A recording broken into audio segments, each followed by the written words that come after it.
Let me set the mood for you. Shia LaBeouf is out in some out in some vacant lot with the super hot Megan Fox. They've just met. They're in Bumblebee. The car stalls. He's going to pop the hood and Megan's going to take a look and tell us what the problem is. Let's let the fuck up begin. Here we go. Just pop the hood. She looks hot, but guess what? She knows her business, boys. Whoa, nice headers. You've got a high-rise double-pump carburetor. That's pretty impressive, Sam. Problem number one, there's no such thing as a high-rise double-pump carburetor. There's a double-pumper carburetor on a high-rise manifold, but there's no such thing as a high-rise double-pump carburetor. And most troubling is what you're looking at is not a high-rise with a double-pump Holley carburetor. You're looking at cross-ram Weber injection. Now, there's some controversy here because I just thought it was cross-ram with four side draft Weber setup on it, but somebody told me it was injection, and I know there's such a thing as injection that's made to look like Webers, so it could be Webers or could be injection that's made to look like Webers. Either way, it is not a high-rise with a double pumper on it. It is as far away from a high-rise with a double pump Holley carburetor on it as you can physically get in the engine department. If there was a fucking sewing machine under there, it would look more like a high-rise with a double pumper on it.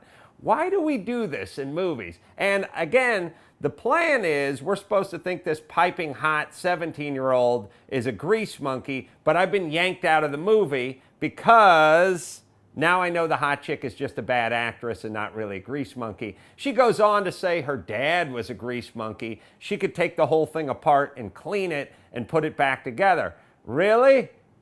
Because you don't know the difference between cross-ram injection and a high-rise double pumper, sweetie pea. I'm not so sure you could take that apart. And if you did take it apart, what would you be taking apart in your mind? Would you get a rebuild kit for a Holley double pumper? Jesus Christ. Now look, Megan Fox is hot and young and dumb, and Shia LaBeouf is not so hot and young and dumb. It's not their fault. But whoever wrote this thing or directed it or whoever put it together, shouldn't you know that that's not the engine she's looking at? I mean, don't any of these assholes have Google? This is a fucking layup. Look at that engine. So you will see when you go to adamcarolla.com and hit CarCast, you will see what a high-rise with a Holley double pumper on it looks like next to the engine that is the, well, what I would say, again, you write in and tell us. What I would say is either Webers or a Weber look-alike with an injection system on it. Either way, it is not a Holley with a double pumper. And don't get me started on Armageddon. Maybe we'll do that next week. Anyway, hope you enjoyed it. That's this week's Mechanical Movie Muffs.